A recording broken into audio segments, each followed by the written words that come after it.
రాష్ట్ర వ్యాప్తంగా వినాయక చవితి వేడుకలు ఘనంగా జరుగుతున్నాయి. కృష్ణా జిల్లా మొవ్వ అయ్యప్ప భక్త బృందం ఆధ్వర్యంలో ఉచితంగా మట్టి గణనాథుని ప్రతిమలు పంపిణీ చేశారు. పర్యావరణ పరిరక్షణ పట్ల ప్రతి ఒక్కరూ బాధ్యతగా ఉండి కాలుష్యాన్ని తగ్గించాలని ఆకాంక్షించారు. బాపట్ల జిల్లా చీరాల, పర్చూరు నియోజకవర్గాల్లో గణపతి నవరాత్రుల ఉత్సవాలు ప్రారంభమయ్యాయి. మట్టి వినాయకుళ్లను పూజిద్దాం, పర్యావరణాన్ని కాపాడుదాం అనే పిలుపుతో చీరాల రోటరీ క్లబ్ ఆధ్వర్యంలో 1000 మట్టి వినాయక ప్రతిమలను ఉచితంగా పంపిణీ చేశారు. కాకినాడ జిల్లా ముమ్మిడివరంలో వాడవాడలా గణేష్ మండపాలు ముస్తాబయ్యాయి.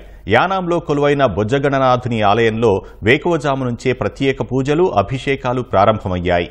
స్వామివారి ప్రసాదానికి భారీ లడ్డూలను సిద్ధం చేశారు. తూర్పుగోదావరి జిల్లా బిక్కబోల్లో స్వయంభూగా వెలిసిన విఘ్నాధిపతి తొండం కుడివైపుకు తిరిగి ఉండటం ఇక్కడి ప్రత్యేకత. స్వామివారికి తీర్థపు బిందె సేవతో వేడుకలు వైభవంగా నిర్వహించారు. తెల్లవారుజాము నుంచి భక్తులు భారీగా తరలివచ్చి పూజలు, అభిషేకాలు చేస్తున్నారు.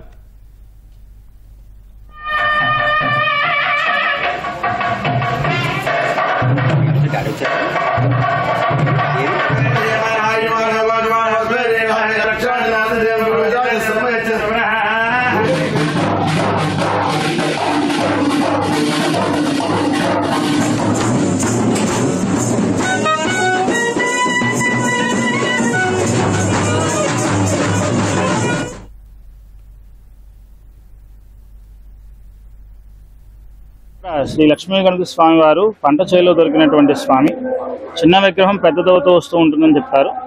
భక్తులు వారి కోరిక స్వామి చెవి దగ్గరగా ధర్మబద్ధమైన కోరిక చెప్పుకుంటే ఖచ్చితంగా కోరిక నెరవేరి పునర్దర్శనం చేస్తారనేది ఇక్కడ విశ్వాసం.